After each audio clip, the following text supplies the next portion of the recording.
Hey, this is Ash from Night Terrors Radio.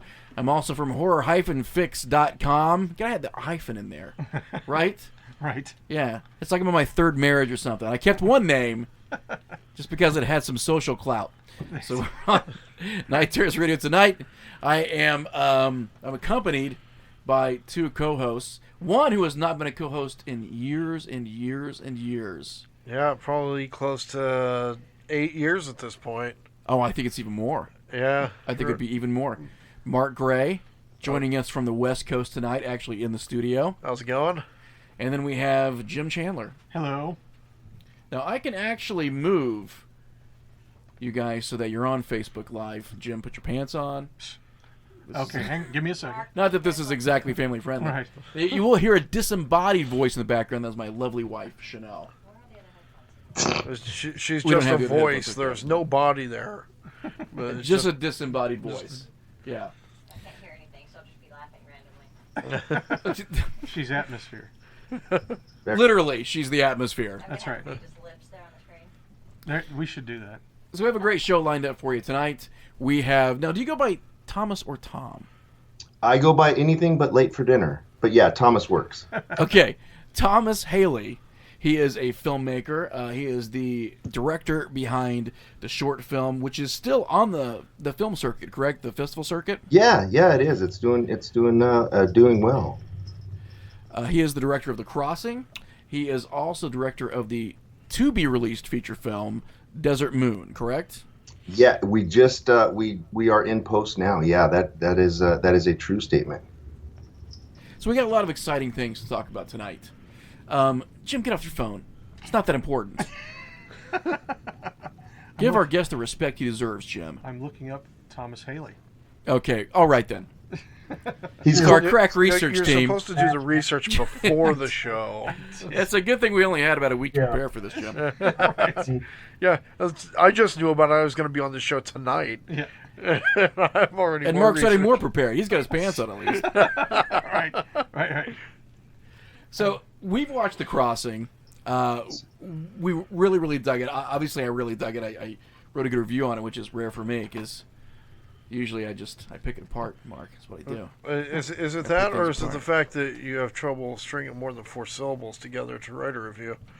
Hey, I am 2 hours sober. That, my friend, is the problem. So says the chip in my pocket. And on my shoulder, coincidentally. But I am 2 hours sober. The breathalyzer in your car says otherwise. Hey, that's the way I can get it to move. It's called a program. Jesus. Didn't your sponsor tell you anything, Mark? Does that make it a program car? It does. It does, actually.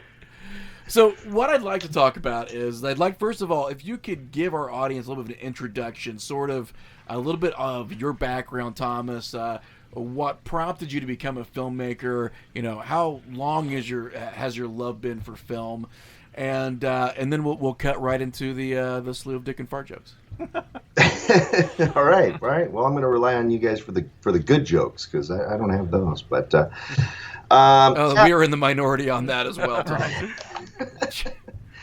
A long time ago, my dad got one of those Super 8s, and we were goofing around, and me and my brother would use and my dad would video stop motion type stuff, and that was really fun, right? And going to the movies, and I grew up when Star Wars just came out, and going in Phoenix to the Cine Capri was a big outing for us. So really fell in love with movies, film, and my babysitter was a TV. So you just enjoy the actual medium of storytelling. And See, I thought that was going to go another way, where you said you fell in love with movies and film and your babysitter. Right. And my babysitter. Yes, that's the next movie. That's the next. That's the tale as old as time that we have heard before. Right. But just forever, I've been storytelling. I actually had an English teacher that the only way that I passed English was because of my stories, not punctuation, not grammar, not spelling, but just the overall element of the story. So really enjoy telling stories, writing stories, coming up with different things. I've delved into actually making films for about 12 years. I've been acting for 12 years and really got serious. And, you know, when you're an actor, you want to play. And you really want to play, and you never get to play the part. Well, I don't want to say never, but, you know, it's difficult to play the parts you want to play. So you write them, and then you try to figure out how to make them. And that's kind of where it all started, right? It's just a blast to write something down on paper and actually see that come across, and to hear people that enjoy a film. You know, I'm in the crossing for what, 5 seconds. You're right. So that one was purely for the love of it. Now, as far as where are you located?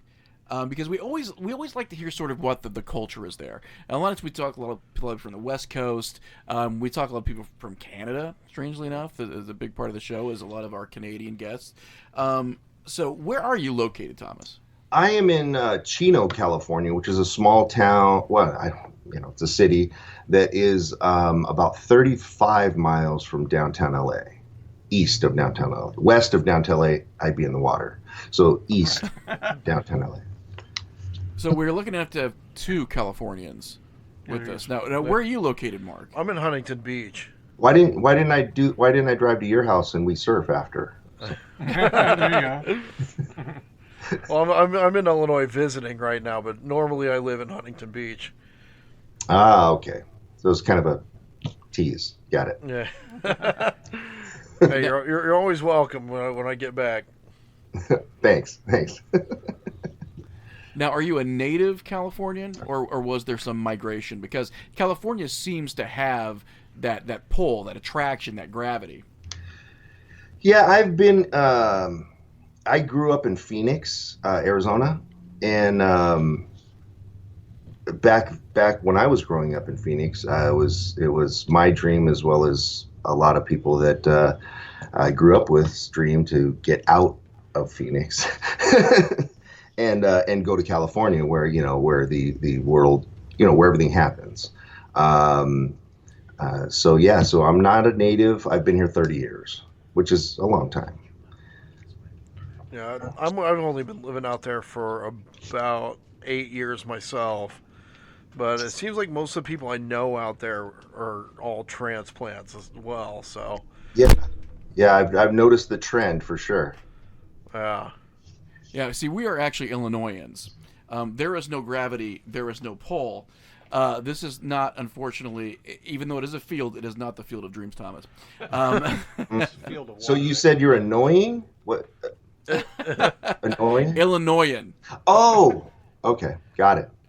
Minus the Freudian slip, though, Thomas. Thank you. Right. My wife would attest to that. That is actually my background in our geography. Now, as far as genre filmmaking goes, and obviously the Crossing falls very, very squarely into the horror genre. And from what I've seen of Desert Moon, it also falls into that. Are you a genre fan, or is this something where the particular niche as far as filmmaking works for you? So, it's a funny story. We did a film. This is the babysitter story, Mark. So, this is what you've been waiting for. So, yes. The babysitter brought over a handicap, and it was weird, but it's just okay. This is our bread and butter, the weird, so you're on the right track already. But yeah, so in 2013, 2012, I wanted to make a high profile, high budget, big, fun horror film. I just wanted to make one, and that's called 13. And I wrote that. I had went to bed, wrote it, woke up, went to bed, had a nightmare, woke up the next morning, wrote it. everybody, I didn't direct that. I'm in that a lot more. A friend of mine, Dan Jaggles, he directed that. And it's well shot, looks really nice. In today's market for shorts, it's a little long. But that was selected for the Craven Award by Wes Craven, and that was fun. You know what I mean? When you get selected with 5 other films to compete for one thing and handpicked, it went to Screamfest, and it's just a lot of fun. And editing that in the dark with all the lights off and hearing all the noises in the in your headphones scares the crap out of you. And so that actually reignited my love for horror. And so the genre is fun to make, and has a lot of elements that are fun to play with.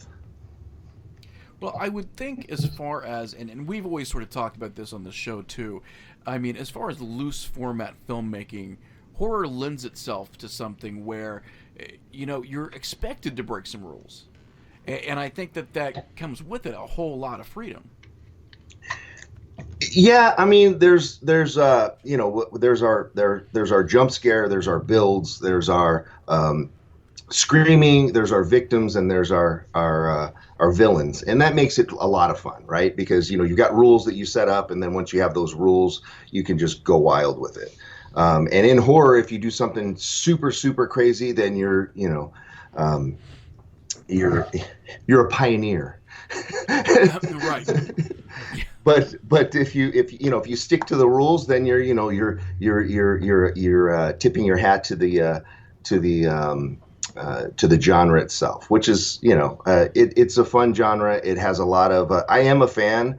Action is where my heart is, but that's tough, man. Action is tough. So if you can take a genre film, if you can take a horror film and you can make it a little bit faster paced, add a little bit of action in there, then you have The Crossing. So just saying. What would you think with the number of horror movies at this point that have been made over the years? What do you think the next groundbreaking thing would be within the genre that would actually make something stand out? Because I almost wonder sometimes if it feels like everything that could have been done has been done at this point. That, and it's very difficult, right? When you think of something and you think you're doing something brand new, then someone tells you, yeah, in 54 they did that. So you're like, oh, all right. Yeah, I mean, everybody likes the, now it's the shock factor. So they like a lot of shock factor, gore, a lot of gore, but everybody's doing gore and shock and jump scares and things like that. So, not to be, well, I mean, just to be, we're on the show, so we can be however we want, right? But you've got The Purge, and that's, what if that went a little bit further? You know what I mean? And that's kind of the direction we're going. Some VR stuff, some immersive stuff, and just really weird. I don't know. I don't want to give away my hands. No, I'm just kidding. Well, we've had the opportunity, luckily, to talk to actually one of the game developers is sort of pioneering the new reality in VR reality games. He was actually working with also one of the audio engineers for the Game of Thrones. So it's an interesting direction because it seems like there's going to be a huge focus on ambiance. I think with VR, it's strange because the film experience of horror is very much visceral. Right. What can we put right in front of you, and what's close to you, what's running at you, and I think this VR is, interestingly enough, people who are looking at other senses. How are we able to envelop people in this environment and make it immersive? So it'll be interesting to see when that environment sort of becomes the staple and the standard, how those two start to finally mesh. where we're like, okay, we had the film experience, we had the VR experience. Now, how do we marry these two and make it something that's exciting and thrilling and visceral and heart pumping, but at the same time, it has those audio qualities and it has that sort of enveloping, umbrella of sound and sense that sort of makes it something else. So, I mean, it's exciting, undoubtedly, to see what's going to happen. Yeah, well, I think the film industry has to do something, right? Because what we've got now is a difficult market, and I don't want to say a dying market, but just a difficult market, right? And we always have to keep trying to do something better. People's attention spans are getting shorter, and it's difficult to make something good, make something exciting, and keep it to where your viewer wants to watch it for 120 minutes because it tweets 140 characters. Right? Yeah.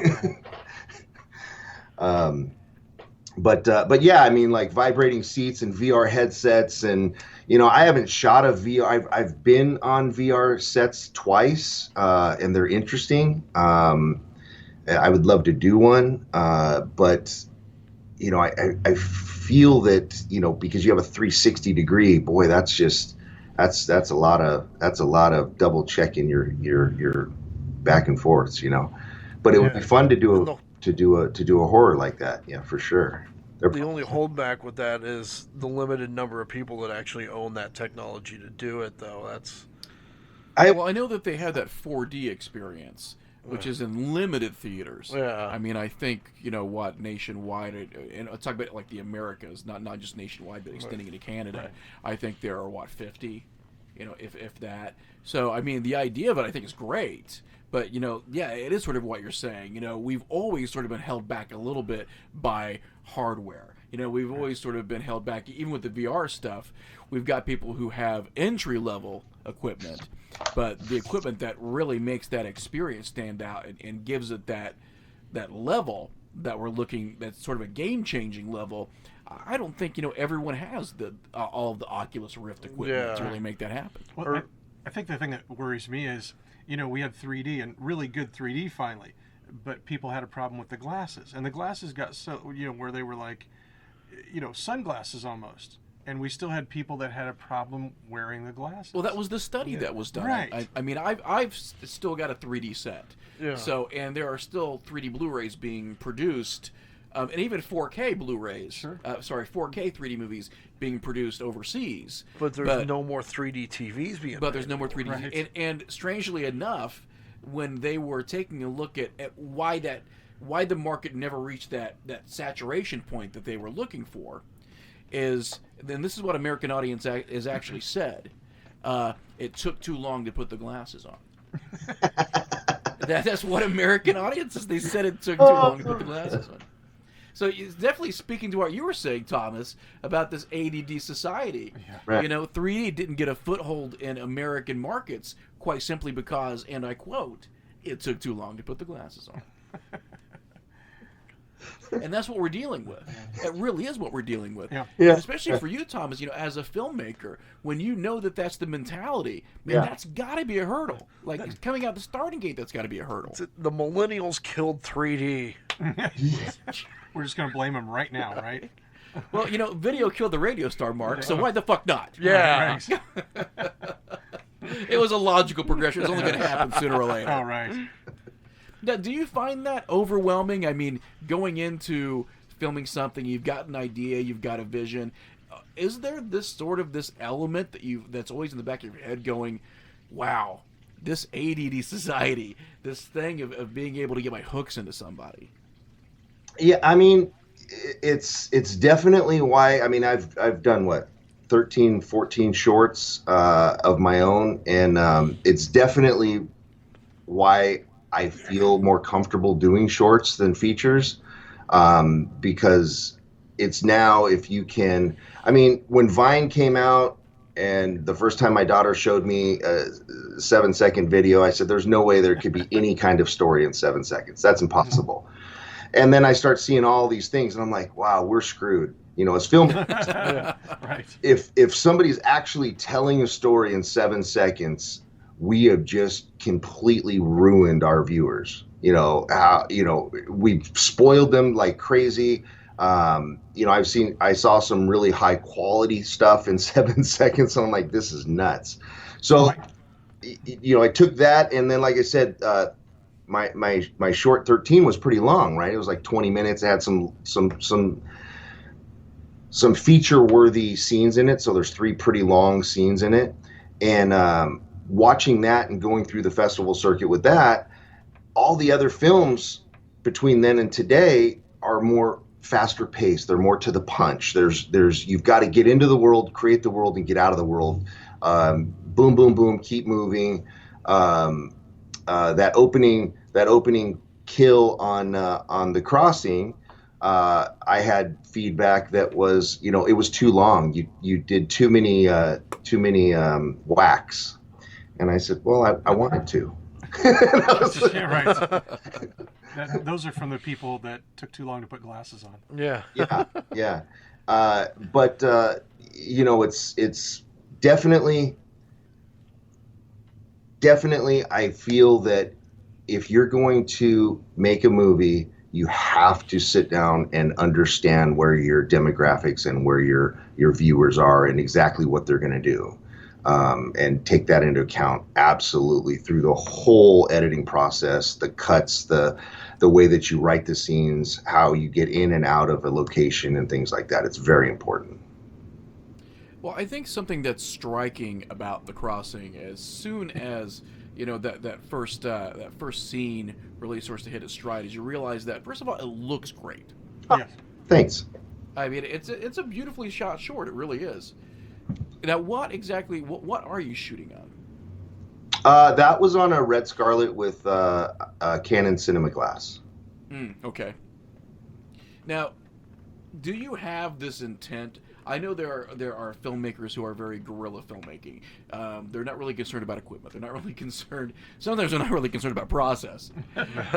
You know, they're concerned about how do we get out of here and not have to have a permit. Right. But there are others, obviously, where there's logistics involved.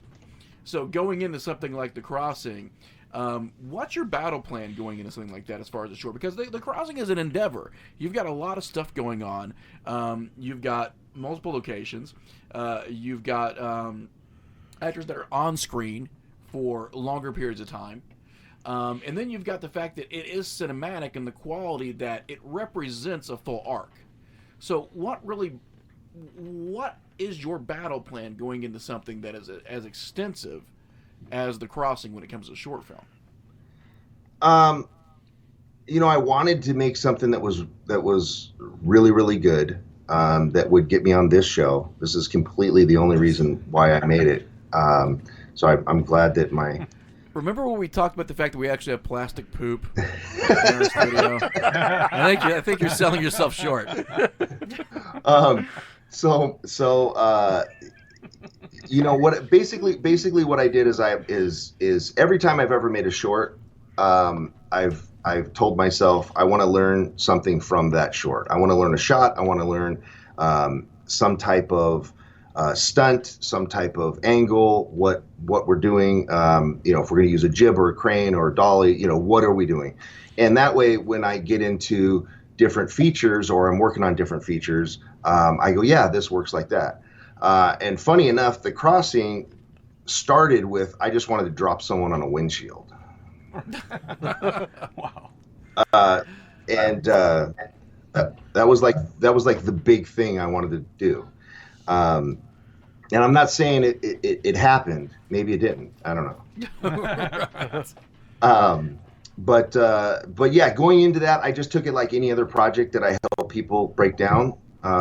Any other features, anything like that, scene by scene, figured out how we can, you know, that's what we shot was the 12th right, you know, the 12th rewrite, the 12th go through, the 12th draft. And just wanted to have a lot of fun, wanted to get the amount of characters in it that I got in there, and I just wanted to, you know, make a good quality project that could emulate the features that I'm going to do. You know what I mean? I had to say, you should make dropping someone on a windshield, your director trademark, much like the Tarantino shot from the trunk Yeah. is his, or Tarantino sucking on toes is his director trademark. Dropping a human. I like how we didn't go from A to all the letters to reach Z. Right. We went straight to toe Straight sucking. to, straight to. That's But what. you should make dropping a human on a windshield your director trademark. You're like the easiest John for a working girl, Mark. Right. She doesn't have to feel out the situation at all. You're just like, hey, how's it going? Here's $250. Here are my toes. No, that's Tarantino. He's the one with the toe thing. Oh, thou doth protest too much, Mark. No, she's- We in the studio can see the face of red, mind you.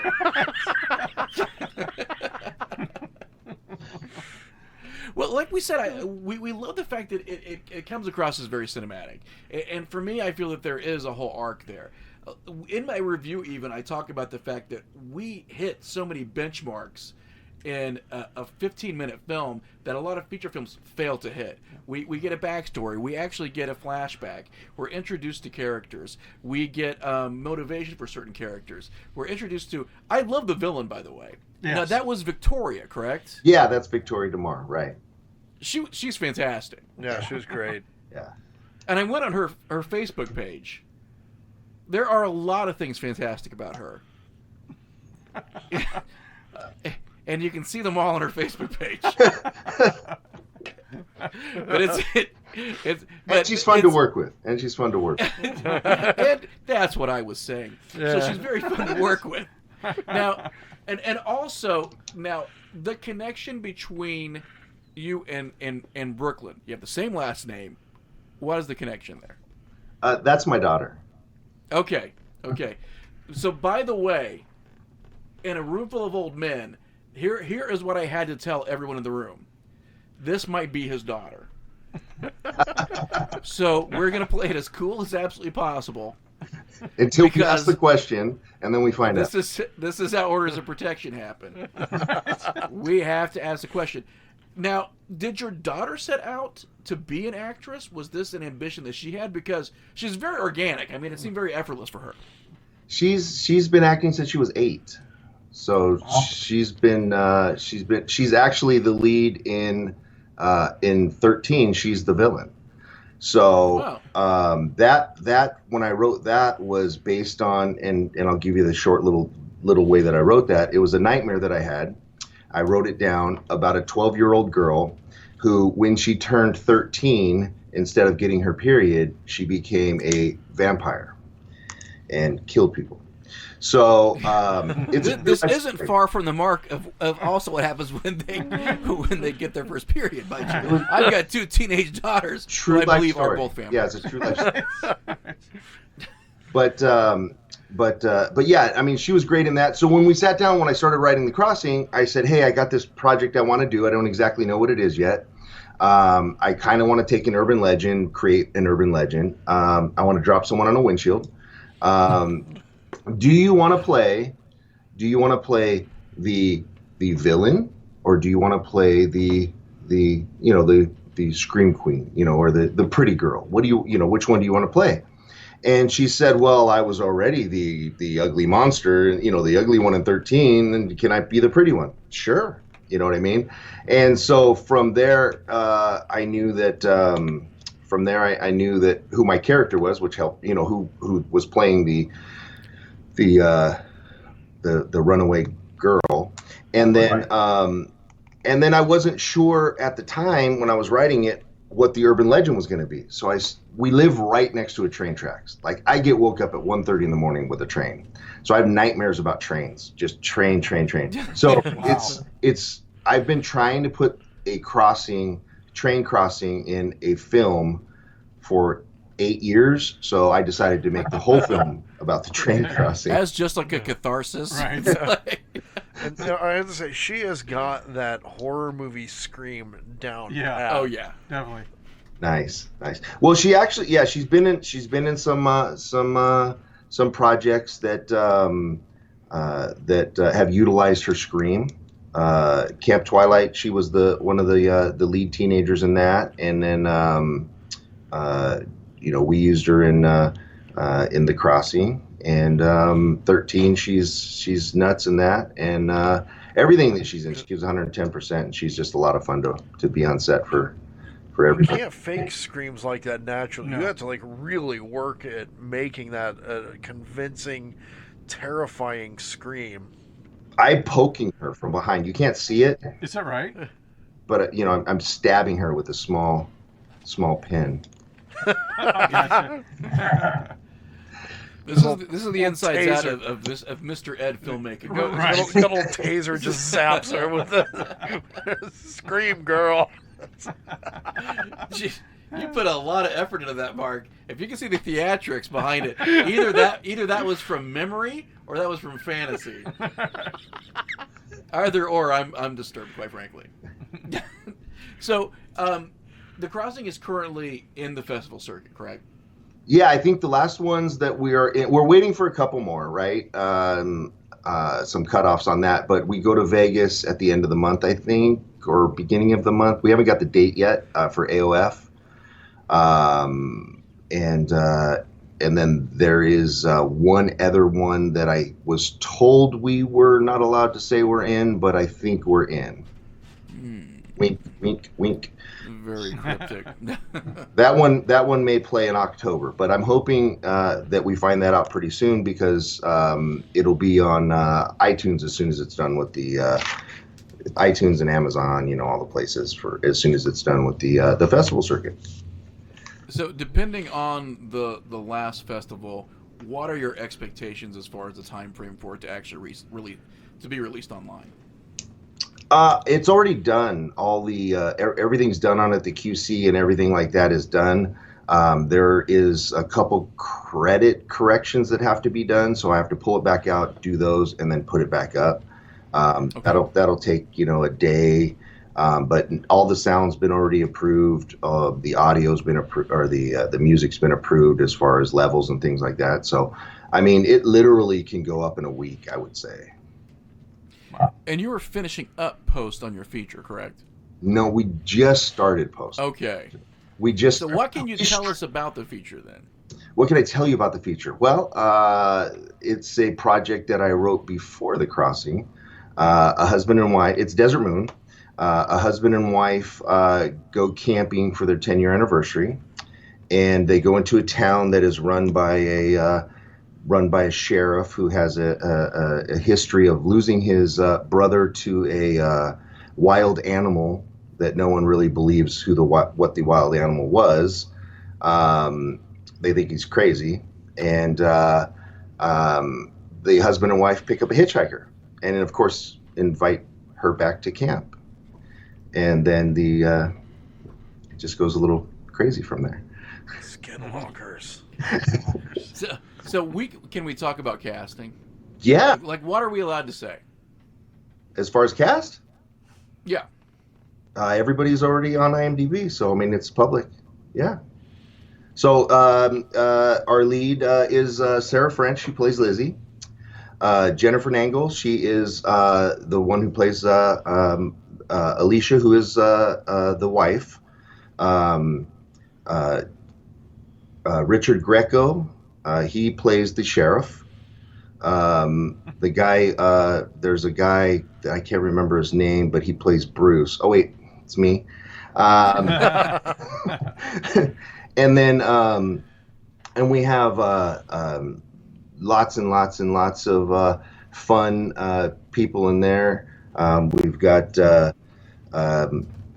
you've got your all your friends. You've got Maria Olsen that you guys, we've got Kevin Caliber, Charles Chudabala, Hunter Johnson. I've got all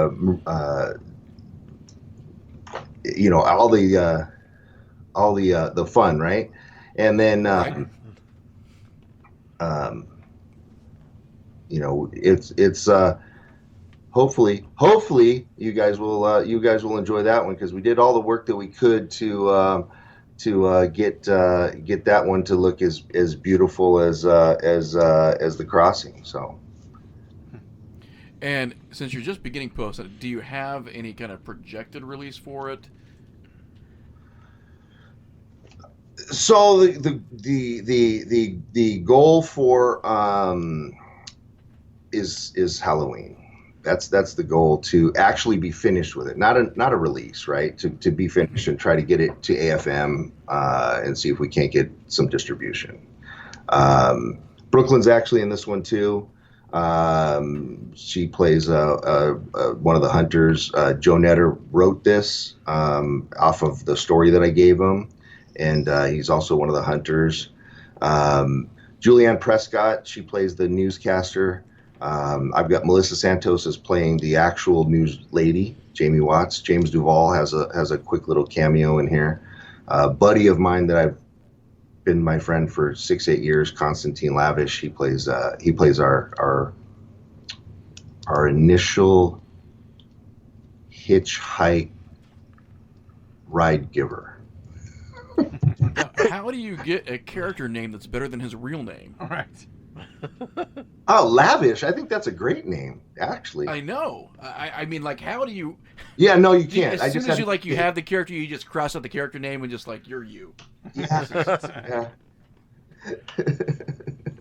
Now, is this your first feature, Tom?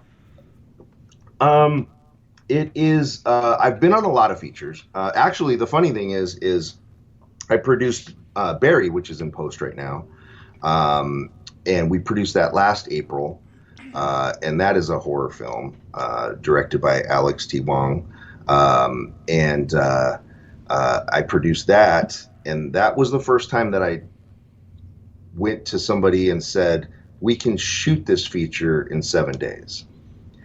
And we shot it on red, and we drove ourselves crazy and tried to give everybody a heart attack. And so then when I went and did Desert Moon, I had very, very high expectations. And we shot it in 8 days. And then right after this, as soon as we wrapped on this, principal photography had the opening day. We had a day that we did just the opening shot. We got rain, snow, wind, high heat during the day. We shot in the open desert on a piece of property that I have, and I thought that would be easy. Yeah. It was challenging.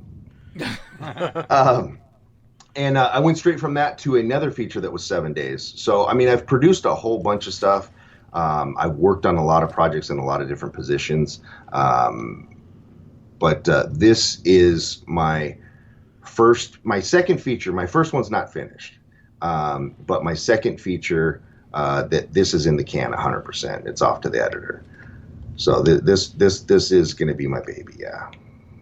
It seems like you had a pretty good handle on it, because my next question was going to be, what kind of challenges presented itself, from the realm of short film to feature film. But it sounds like you got a pretty good handle on it. Yeah, so... Unless you're just smoke and mirrors. Is that what's happening, Tom? No, not really. So you asked, you asked how did we, how did I attack the crossing, and basically what I did is the exact same way that I do every other project, or when I help somebody or I work on somebody else's project, is break it down, be as efficient as possible, figure out how we can combine locations, combine scenes for that location, for that character, so we can shoot some characters out, right? We want to be helpful to the actors and things, and especially if you approach somebody, like Richard Grieco, and say, "Oh, I'm going to shoot you out in a day," and it's 7 scenes, and you're like, and then he shows up and it rains, and you're like, oh, that. Right. No, we're still gonna get you out. Don't worry. And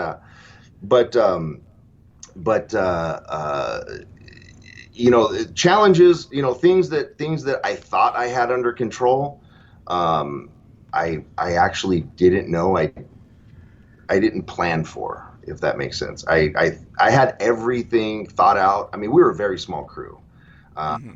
We have 5 main people, and then a couple PAs that came in, and then makeup. It's really small.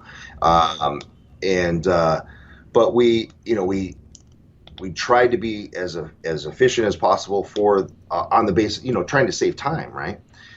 Save time, and time's going to save money. And but that's not always, it's not always in the cards when you're out in the dealing with Mother Nature. And the funny thing that I kept saying after we wrapped, when we were all wrapped, I said, I read all those articles on The Revenant, and when they were talking about shooting out in the wide open and how nature just was really difficult to work with, and I don't know, when I started this, I forgot all about them. Well, it's that excitement and enthusiasm. You're like, yeah, we're making this happen. I'm like, and then location is free. The world is out there. Yeah, I was like, the location is free. This is going to be easy. Oh God! It's only when you pay for it that snafus happen. As soon as you thought that's when it's happening. That's the law of the jungle, right? Yeah. It's only when you pay for it. But you were still able to complete it within the time frame, though. We added one day. So, but the one day that we added was what I didn't want to do, and I sat down with the team and I said, "Look, guys, here's the deal. We can get the opening done, rushing it through, and we were looking at the last day. We were just like, this is going to be, or we could wrap everything but the opening day and a couple pickups, and then the opening scene, and then we can come out here and take 6 hours, 8 hours, and actually shoot that to make sure that we don't lose our audience on the opening scene." So that's what we elected to do, but we had to add a day. How cool was Richard Grieco? Oh, dude, he's super cool. He's super cool. Yeah. He seems like he'd just be a fun person to be around. He's a lot of fun, and he's really, and the thing is he's really, really genuine, which I like. You know what I mean? Just a real cool guy, real genuine, and fun to work with. Now, as far as, because working relationships are strange, especially when you have working relationships within the same family. How do you and your daughter balance the family working relationship when it comes to filming? When she's not in the room, so it's fine. You can be honest with her. Hold on. No, she's not even home. I sent her away. I said, "Hey, you got to go away. I'm going to talk about you." Right. Working with her, to be honest, when she's been doing this for 12 years, she is super professional, and she knows when she's on set, she's super, super professional, and she just goes to work, and that's going to work, which is really different for 19-year-olds. And then in the house, she's a normal 19-year-old, and leaves stuff everywhere. So have you ever had any shootings delayed because she couldn't go to the set because she was grounded? No, not yet. None that I can disclose it. Yeah. I did have a project. I did have somebody call me, and when she was younger, and they said, "Hey, so every single time, so 13 took 8 days, right? That was an 8-day shoot. Desert Moon, 8 days. One's a short film, one's a feature. So different pacing, different things. But for that project, we had that split up. The shoots were split up, and every time we would finish our little couple shoot days, I had to take her to Disneyland or see. So it was like, they're like, "Well, that's weird." I'm like, "Oh, it's my kid. We got to go. That's how you get him to set." But now she's perfect. You know what I mean? She works great with everybody, and is always the most professional she can be when she's on set, which is cool. So, makes you proud. So we're going to break the fourth wall down a little bit for anybody who's going to be listening, and for any of those people who have popped in and out of the live show tonight. So interestingly enough, Tom and I have talked for a little bit. Like, we have a brief association, and this was something that we haven't actually told anyone yet. We've sort of been keeping under wraps. Wait, this isn't your first conversation with him? No, this is my first actual I declare shenanigans. Voice-to-voice conversation with Tom. So as far as the velvety tones of my dialogue, this is the first time that Tom has been exposed to this. But as far as actually talking, Tom and I have actually talked about the game that we've produced here at Horror Fix, which is Slice and Dice, and it's very exciting that we have Tom on because Tom is actually going to be involved with the game. Do you want to speak about that just a little bit, Tom? Because I'm blushing already. Are you? Nice. No, that's gushing, not Yeah, blushing. right. Yeah. So me and Ash talked. I saw the logo and I contacted him and for Slice and Dice and I contacted him and then we went back and forth a little bit. We came to an agreement and I pitched that I would love to make a short film that could be utilized as like a trailer. And I said, hey, would you be interested in something like that? And so I said for $1 million. Yeah. So we're getting one frame of footage. Yeah, right. That was the intense negotiations. But yeah, I mean, I didn't know very much about the game. I knew what you had posted. Just the visuals and the girl standing in front of the haunted looking mansion with the axe in her hand, and I'm like, dude, what if? And then I just typed a story, and I said, and I want to use this girl. And here she's in this movie, and I sent him The Crossing, and I sent him the pitch, and I don't want to give it away because it's only going to be 2-3 minutes, and we start talking about it, the whole thing's, given away.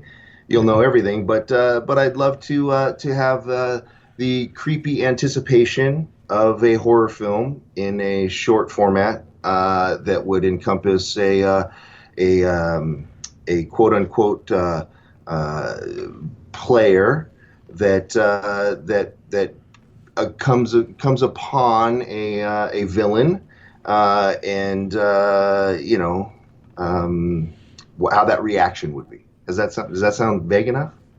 That's just vague enough for me. And if you look at how Ash is right now, you're dealing with two 19-year-old girls. Oh yeah. No. Right. Well, whenever anybody gets excited about anything that I do, you have to understand too. Like I was the 13-year-old kid that lived in a rural neighborhood that was like begging people to come into my bedroom to see like my collection of masks and props. Sure. I was that kid. That's what you were trying to get them to see. Well, hey, some of them left, some of them didn't. What can I say? But I got a few in there, and that's the important part. But it's strange, and we talked about this on the show a lot.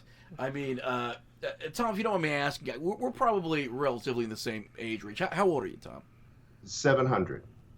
There you See, have it. we're in our close. 680s or 685s, so we're basically there with you. But I mean, we're collectively in the studio. We're 40s and 50s here. Yeah, I'm 50. I turned 50 last year. Yeah, so we understand this transition from having interest where you could find no one to talk about your interests to then having this form of the internet where you just throw some zeros and ones around, and all of a sudden, you've got an entire social media network talking about the stuff that you love. So that transition to us is something that a lot of people are never going to feel.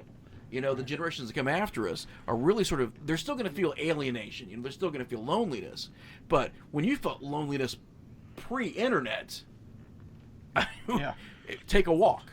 Right. That was your option. Take a walk and think about it, come to terms with stuff, and come back and eat dinner. And Ash felt a lot of loneliness in his teenage years. And I felt a lot of loneliness. I spent a lot of time in the bathroom combing my hair. Hey, this is Ash. So being able to see someone say, "Hey, man, I feel sort of the same feelings that you're feeling about this project. Enough that I want involvement in it is enough to make me giddy. It really is because." As fans of the genre, as fans of filmmaking, that's really what we do is we share this unbridled enthusiasm. We find people and we say, you get it. And we start smiling and talking about movie posters that we bought. And then we start talking about, buying old 8 millimeter cameras, which I have started luckily to acquire through my wife. As a lifelong friend, Ash, I am giddy for you as well. You should be. I am. I legitimately am. You really should be. So to be able to, especially to look at a film like The Crossing, which to me embodies a lot of the films that I liked in the 80s and the 90s, and this idea of the chase and the urban legend, and to think that same kind of enthusiasm will be brought to this project is, to me, it's very exciting. So I'm excited. I'm excited for Tom. If he ever loses enthusiasm, I'll just start talking about Friday the 13th Part 3, and then I'll start talking. I'll get all these little game pieces out, and hopefully it'll be infectious. Part 4 was better. Oh, Part 3 and 4, they accompany each other well. They do. I will say that. My heart is still in Part 3, though. But I mean, we get the hockey mask in Part 3. So, if anything, that's its shtick and its novelty. Wasn't Corey Feldman in both of them? Or was he just in 4? He was just in 4. He was briefly in 5. Yeah, right. Okay, 4 and 5 was the one. Briefly in 5. I thought it was 3 and 4 was the one he was. But He's introduced in 4. Okay. Tom's gonna be looking at his watch about 45 minutes from now, going, "Holy God, they left me on here." They're still talking about Friday the 13th Part 3 and 4. And plastic. So as far as what you've got coming out, people are going to be able to see The Crossing soon. As soon as you're done with the post-production, people are going to be able to see Desert Moon. What's currently in the stream that people can take a look at right now, Tom? So I'm involved in a project that I'm an actor on, but it's a very intimate cast and crew, and it's called Blind. A friend of mine is directing it, Marcel Walls, and it is actually being press screened next on the 10th. What is that? Next Wednesday, in Beverly Hills, and it's all sold out, and it is getting reviews like crazy, positive reviews, and it looks really, really beautiful. Super proud of that. And our Sarah French, who plays Lizzie in Desert Moon, is the lead of that project. And I've already seen it at the cast screen. We had a little cast screening, and it's really good. I've heard fantastic reviews about it. I mean, looking at it online. Now, what is the title? And who is the director for that, by the way, Tom? I didn't hear the last one. What is the title and who's the director for that, by the way? Oh, it's Marcel Walls is the director, and the title is Blind. And for anyone listening, even listening live, or they're going to be listening to the downloadable podcast, honestly, just take a look for Blind reviews. It's getting some stellar reviews right now, and recent reviews. I'm talking reviews in the last 36 hours I've seen crop up that have been very, very favorable. 10 hours ago, Horror Society. Yep. Wow. I mean, just like all over the place. It's you know what, and it deserves it, honestly. I mean, they broke their back, and I showed up a day, acted, and left, and maybe I did helped a little bit more than that, but that's it was so quick and easy that it's not honestly. I mean, if when it comes out, that's going to be one to talk about. It's got a pretty cool villain in there. I know you enjoy your memorabilia, and there's some stuff in there that would look that'd look cool in your office. I need more stuff in this office. I've only got 2 Castle Grayskulls in here. Only 2, Tom. That's all, huh? Nice. That's all, only 2. Now, people who want to find out what you're doing, people want to keep track of where you're going with your ideas, what's going to be in the pipeline, what's coming out. Can they follow you on any kind of social media? How do they actually follow what you're doing personally? Well, I mean, Facebook is, I'm old, so my daughter tells me. So, Facebook, it's just Thomas Haley. Instagram, which is really, for me, difficult to navigate because I'm old. And that's at official Thomas Haley. And both of those, I link those together, and I try. And but yeah, that'll tell you everything. And it's to be perfectly honest, it is just a lot of fun to work in this industry, to do the things that I get to do, and I've been fortunate enough to be pretty busy. So anytime I get to share that, I try to throw it right on Facebook so everybody can see it. Because sharing is caring, right? Hey, Tom, I noticed IMDb lists you having 24 upcoming projects. Is that about right? Well, if that's what it says, yeah, probably, yeah. Okay. Those are just what you know what I mean. They're not 24 of my projects. They're 24 projects that I'm in some capacity. Gotcha. Yeah. So I'm either prolific is the word we're using. That should be the word, yes. Yeah. So, do you have a couple of moments off the air for us, Tom? Sure. Yeah. I don't know how that works. We want to thank you so much for coming on tonight. We can't wait for people to actually see The Crossing once it sort of, hits the online arena and people are able to take a look at it. Also, we can't wait for Desert Moon 2 because from everything that I've heard, it sounds like it's going to be great. So thank you so much, Tom. And we'll also keep the audience apprised of what's going on with your collaboration with Slice and Dice. Once we get more information, people are going to get more information. So thank you so much for being on, Tom. We had a blast tonight. And we'll talk to you for a few minutes off the air. We won't tell people what we're going to talk about either. People won't know. Nice. All right. It's a very clandestine little meeting. Is what it's going to be. Thanks for having me. Seriously. Thanks for being here.